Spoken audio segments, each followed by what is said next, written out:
कैसे हो मित्रों? तो कैसी चल रही है तुम लोगों की जिंदगी? तो मेरा नाम है राघव और आप देखेंगे चैनल कॉम्पिटेटिव विज्ञान। तो इस वीडियो में हम जो टॉपिक डिस्कस करने वाले हैं उसमें हम सबसे पहले हम क्वेश्चंस को डिस्कस करेंगे। इलेक्ट्रिक फ्लक्स को हमने पिछले वीडियो में डिस्कस किया था। सबसे पहले हम उसके कुछ और क्वेश्चंस को देखेंगे। उसके बाद हम गॉस थ्योरम पे चलेंगे जो बहुत ही ज्यादा इंपॉर्टेंट टॉपिक है। जेईई मेंस हो, नीट हो, जेईई एडवांस हो या फिर बोर्ड हो, हर एग्जाम के लिए बहुत ही इंपॉर्टेंट टॉपिक है। तो इसको हमें मिस नहीं करना है। लेकिन इस वीडियो में हम सिर्फ डेफिनेशन को डिस्कस करेंगे, उसका प्रूफ डिस्कस करेंगे, लेकिन क्वेश्चन सब अगली वीडियो में करेंगे। और मैं बता दूं क्वेश्चन सबसे ज्यादा जरूरी होते हैं, तो अगली वीडियो देखना मत भूलना। तो बिना देरी के स्टार्ट करते हैं। तो ये आपके सामने क्वेश्चन आ रहा है, तो ये अब तुम्हारे सामने अगला क्वेश्चन है। अब तुम्हें चलो इसे मैं मार्क कर देता हूँ, A B C D E F, देखो सी डी ई एफ और जी एच कुछ भी ले लो, ठीक है। A B C D F G E H, ठीक है। तो यहां पे तुम्हें फाइनेट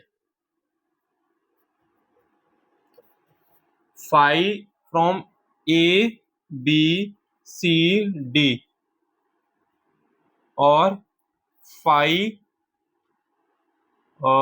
जी एफ ई एच, ये तीन चीजें बतानी है। बताओ, ये तीन चीजें बतानी है, इन सारे फेसेस से और फाइनेट बताना है।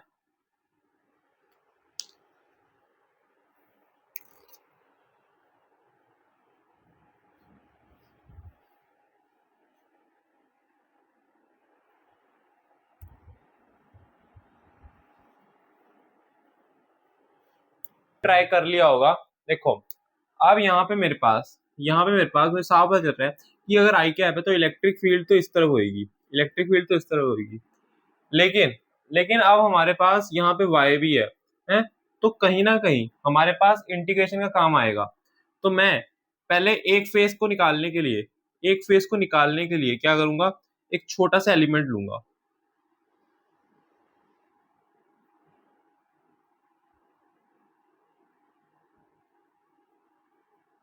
ठीक है, एक छोटा सा एलिमेंट लूंगा, कहां से? ये ओरिजिन से कितना दूर? वाई डिस्टेंस दूर। और कितनी थिकनेस का? डी वाई थिकनेस का। इसको मैं थोड़ा सा हटा देता हूँ, ये एल है, नीचे लिखता हूँ। हाँ, तो ये कितनी थिकनेस है? डी वाई, वाई डिस्टेंस दूर डी वाई। तो अब इसका जो एरिया वेक्टर है वो इस साइड है, और और हमारे पास इलेक्ट्रिक फील्ड इस साइड है, तो बीच में एंगल कितना हो गया? cos 180 डिग्री बनेगा। तो ये डी फाई, ये हो जाएगा ई डॉट डी ए, ये बनेगा E D A cos 180 degree, यानी कि माइनस। तो यहां से डीए को जब मैं लिखूंगा, डीए लिखा जाएगा H into D Y minus E naught Y, E naught Y, D A को लिखूंगा एच इंटू डी वाई, ठीक है, ये लिखा जाएगा। ये डी फाइव बन गया। ये अभी कौन से फेज का चल रहा है? ये चल रहा है ए बी सी डी, इन इस फेज का। तो डी फाइव बन गया minus E naught H Y D Y. Integration कर देंगे दोनों साइड। तो कहां से कहां इंटीग्रेशन करनी पड़ेगी है? कहां से कहां इंटीग्रेशन करनी पड़ेगी? मुझे करनी पड़ेगी जीरो से लेके एल तक, ठीक है। जीरो से लेके एल तक कर देंगे, जीरो से लेके एल तक। तो यहां पे बनेगा minus E naught H, Y को लिखेंगे Y square by two L zero, ये बन जाएगा minus E naught H L square by two, ठीक है।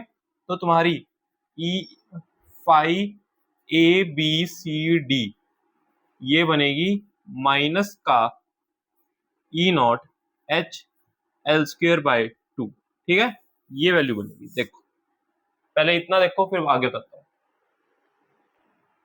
होप ये नोट किया होगा। देखो phi A B C D, इसकी वैल्यू आ रही है minus E naught H L square by two. अब अब तुम F E H G, FGH या जो भी है, मतलब ये लूप सी या ये फेस GFEH, इसकी वैल्यू तुम खुद निकाल के देख लेना इंटीग्रेशन करके। इसकी वैल्यू आएगी E0HL² है।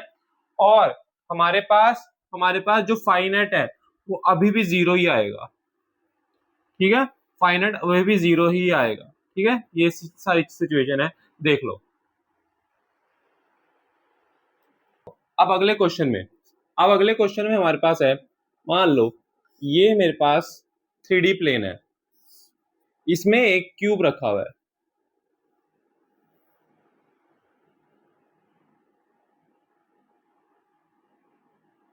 इसमें एक क्यूब रखा हुआ है,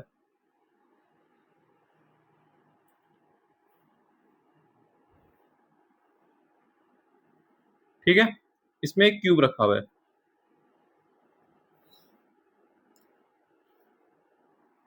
अब इसको मैं नेम देता हूं ABCD, ये O और ये EFG, ठीक है। अब तुम्हें यहां पे हमारे पास इलेक्ट्रिक फील्ड की वैल्यू दे रखी है E0I कैप, और ये क्यूब की जो लेंथ है, एक साइड की लेंथ है वो है A, ठीक है। अब तुम्हें फ्लक्स की वैल्यू बतानी है। अब फ्लक्स कहां कहां से निकल रही होगी, कहां से नहीं निकल रही होगी, वो सब तुम्हें चीजें खुद देखनी है, ठीक है। बस इतनी सी चीजें इंफॉर्मेशन लेके, ठीक है, इतनी सी चीजों को पता करके, इतनी सी इंफॉर्मेशन के साथ तुम्हें बाकी सारी चीजें खुद पता करनी है। अब तुम्हें फ्लक्स की वैल्यू बतानी है, बताओ। अब देखो यहां पे हमारे पास E=E0I कैप है, तो अब मुझे सबसे पहले आई कैप मैं चेक करूंगा, मतलब सबसे पहले इलेक्ट्रिक फील्ड में हमें आई कैप जे कैप चेक करना होता है, तो यहाँ पे मैं आई कैप चेक करूंगा। ये बहुत इंपॉर्टेंट पॉइंट है इन इलेक्ट्रिक फील्ड।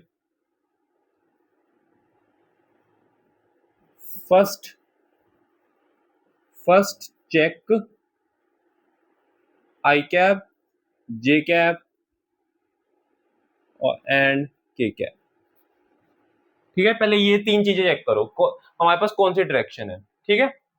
अब अगर ये आई कैप है तो इलेक्ट्रिक फील्ड इस साइड होगी, है ना, ऐसे होगी। तो अगर ऐसे होगी तो मेरे पास सिर्फ इस वाले फेस में से और ये CDGF इस फेस में से, इन दोनों फेसेस में से आमने सामने इनमें से फ्लक्स जा रही होगी। बाकी सब में तुम देख लेना, इसका एरिया वेक्टर ऐसे होएगा और इलेक्ट्रिक फील्ड ऐसे है, तो इन दोनों के बीच में 90 डिग्री एंगल है। उसमें अंदर वाली साइड होएगा, इसमें बाहर वाली साइड होएगा, ये वाला है, और ये वाले में नीचे वाली साइड होएगा, है ना। तो इलेक्ट्रिक फील्ड हमेशा इस एरिया वेक्टर के परपेंडिकुलर होगी, तो हमारे पास फाई की वैल्यू 0 आ जाएगी। सिर्फ इसमें जब हमारे पास एरिया वेक्टर हमारे पास A B E और O, ये वाला जो फेस है, एरिया वेक्टर इस साइड होएगा और इलेक्ट्रिक फील्ड इस साइड जा रही है, तो दोनों के बीच में एंगल कितना बन रहा है, 180 डिग्री। और CDGF इसमें एरिया वेक्टर होएगा इस साइड है, एरिया वेक्टर इस साइड होएगा, इलेक्ट्रिक फील्ड भी इस साइड है, तो हमारे पास एंगल कितना बन रहा है, 0 डिग्री। तो नॉन जीरो वैल्यू आएगी। तो यहां से अब मुझे पता चल गया कि हमारे पास सिर्फ इन दोनों फेज में से फ्लक्स की वैल्यू नॉन जीरो आ रही है। तो अब मैं क्या करूंगा, सबसे पहले मैं निकालूंगा ABEO के लिए। तो हमारे पास फ्लक्स होता है EA cos थीटा। तो हमारे पास मैग्नीट्यूड क्या है, E0, A कितना है, A² cos थीटा, इसमें थीटा कितना है, cos 180 डिग्री, तो ये बन रहा है -E0A²। अब इसमें देखें ये आ जाएगा CDGF, इस फेस में से हमारे पास फाई होता है EA cos थीटा, E0 ये A² और cos थीटा कितना है, cos 0, तो ये बन जाएगा ई ए ई नॉट ए स्क्वायर, ठीक है। अब मैं अगर फाई नेट निकालूं तो इसको ऐड कर देंगे, क्योंकि ये सब मैग्नीट्यूड्स है। हमें पता है कि जो डॉट प्रोडक्ट होता है वो एक मैग्नीट्यूड आंसर देता है, वो वेक्टर नहीं देता, तो हम ऐड कर सकते हैं। तो ये हो जाएगा, ये माइनस है साथ में,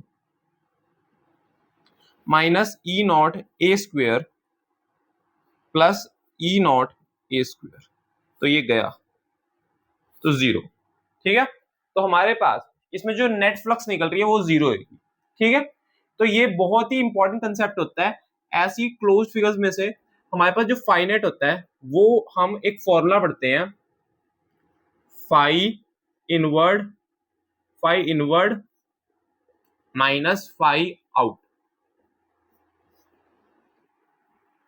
अब एक और कंसेप्ट देखो, सिर्फ क्या ऐसी फिगर्स में से, जैसे कि हमारे पास ये सिमेट्रिक फिगर है कि भाई ये एक क्यूब हो गया या क्यूबॉइड हो गया, नहीं। देखो अब मैं एक और चीज दिखाता हूं। एक मान लो कोन है, यार ये कोन है, इसमें से कुछ इलेक्ट्रिक फील्ड ऐसे जा रही है, इसमें से कोई electric field E is equal to E naught I cap ऐसे कुछ जा रहा है, तो क्या इसमें से भी ऐसा होगा? बिल्कुल होगा। इसमें भी फाई तुम्हारा 0 बन जाएगा, फाई तुम्हारा 0 बन जाएगा, ठीक है। कोई भी फिगर ले लो, सिलेंडर ले लो, क्या दिक्कत है?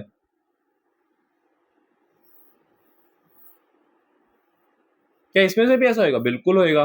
कवर्ड में से निकाल लो, है इसमें भी फाई 0 होगा, ठीक है। ये होता है कंसेप्ट।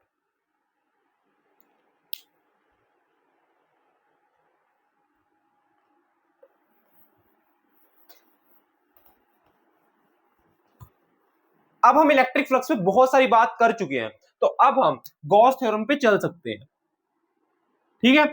तो अब अगला टॉपिक है गॉस थ्योरम, बहुत ही इंपॉर्टेंट टॉपिक। जेई मेंस हो, जेई एडवांस हो या बोर्ड्स हो, हर एक एग्जाम में इसका सवाल आना मतलब कंपलसरी होता है। किसी ना किसी शिफ्ट में तुम्हें जेई मेंस की दिख जाएगा, है जे एडवांस हर 1-2 साल में पूछता रहता है इसका सवाल।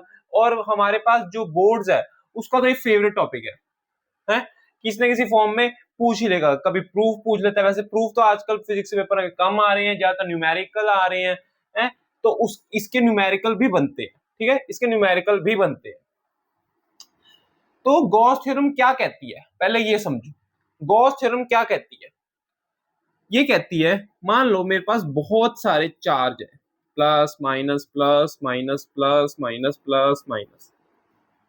तो ये कहती है कि एक काम करते हैं हम, अब एक मैं गॉसियन सरफेस ले रहा हूं। क्या ले रहा हूं? Gaussian surface. अब ये क्या भला है?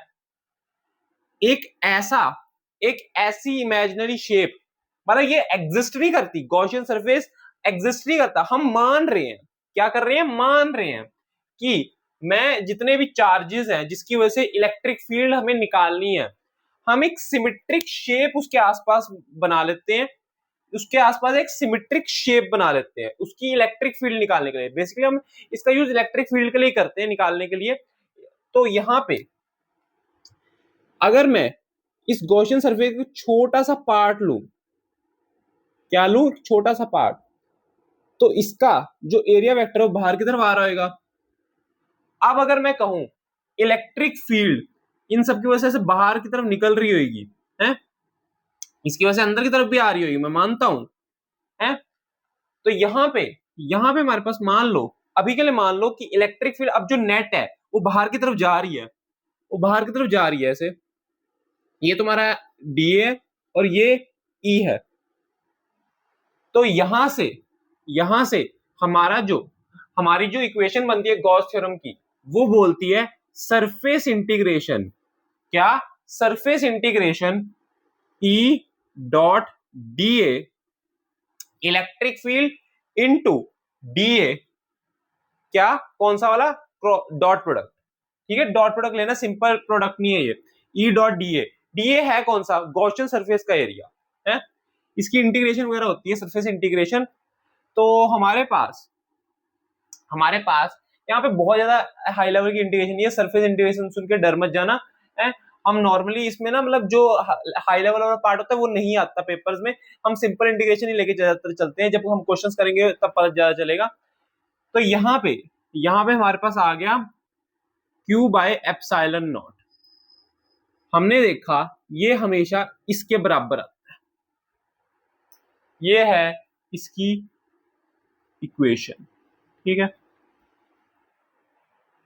अब अगर मुझे इसे मान लो वेरीफाई करना है, देखो यार हर चीज का प्रूफ स्कोप में नहीं होता, इसका प्रूफ हमारे स्कोप के बाहर है, हम इसको प्रूफ नहीं कर सकते हैं, क्योंकि हमारे पास एक्सपेरिमेंट्स वगैरह करके अलग अलग चीजें करके हमने ये फॉर्मूला निकाला है।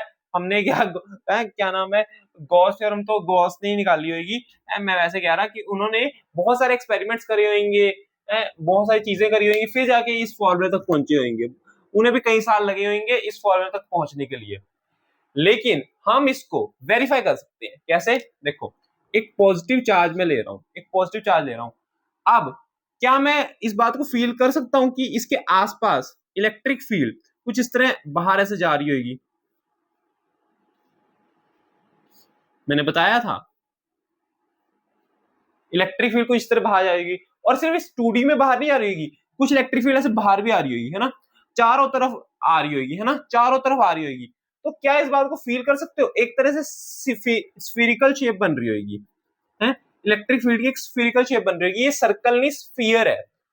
क्या है? स्फीयर, एक स्फीयर सी शेप बन रही होगी। तो मुझे सिमेट्रिक शेप हमेशा लेनी है, कोई रैंडम शेप लोगे तो आंसर नहीं आएगा, हमारा आंसर स्कोप के बाहर चला जाएगा, हमेशा सिमेट्रिक शेप लेने की कोशिश करेंगे। तो ये अगर मैं स्फीयर ले रहा हूं, है स्फीयर लूंगा, तो यहां पे अगर मैं गॉसियन सरफेस एक स्फीयर ले रहा हूं, तो हमारे पास यहां पे E डॉट डी ए की मैं वैल्यू निकालता हूं। अगर इलेक्ट्रिक फील्ड डीए हमारा बाहर की तरफ जा रहा है, इलेक्ट्रिक फील्ड भी बाहर की तरफ है, इलेक्ट्रिक फील्ड भी बाहर की तरफ है, तो यहां से आ जाएगा E D A cause 0 degree surface integration, E constant ले रहे हैं, है ना, तो सरफेस इंटीग्रेशन के बाहर आ जाएगा, तो यहां पे सिर्फ डीए बच गया। अब डीए है कौन सा? सरफेस इंटीग्रेशन कर रहे हैं सर, हमारे पास गॉसियन सरफेस का एरिया लेना है, तो ये पूरी चीज गॉसियन सरफेस का एरिया है। तो हमारे पास गॉसियन सरफेस हमने क्या लिया? स्फीयर। स्फीयर का क्या होता है? ये होता है E4 पाई, अगर मैं इसको रेडियस, इसका रेडियस स्मॉल r ले रहा हूं, तो वो हो जाएगा 4 पाई r स्क्वायर। और इलेक्ट्रिक फील्ड एक चार्ज की वजह से, एक चार्ज की वजह से इलेक्ट्रिक फील्ड हमने पढ़ी थी, वो क्या होती थी? 1/4 pi epsilon naught Q by, अगर मैं इसको Q ले रहा हूं, R square into 4 pi R square, 4 pi से 4 पाई गया, R स्क्वायर से R स्क्वायर गया, तो ये तुम्हारा Q बाय एप्सिलॉन नॉट के ही इक्वल आ गया, ठीक है। ये बात प्रूफ होगी, है, हमने वेरीफाई कर लिया कि भाई answer Q bye epsilon not के इक्वल आता है, ठीक है।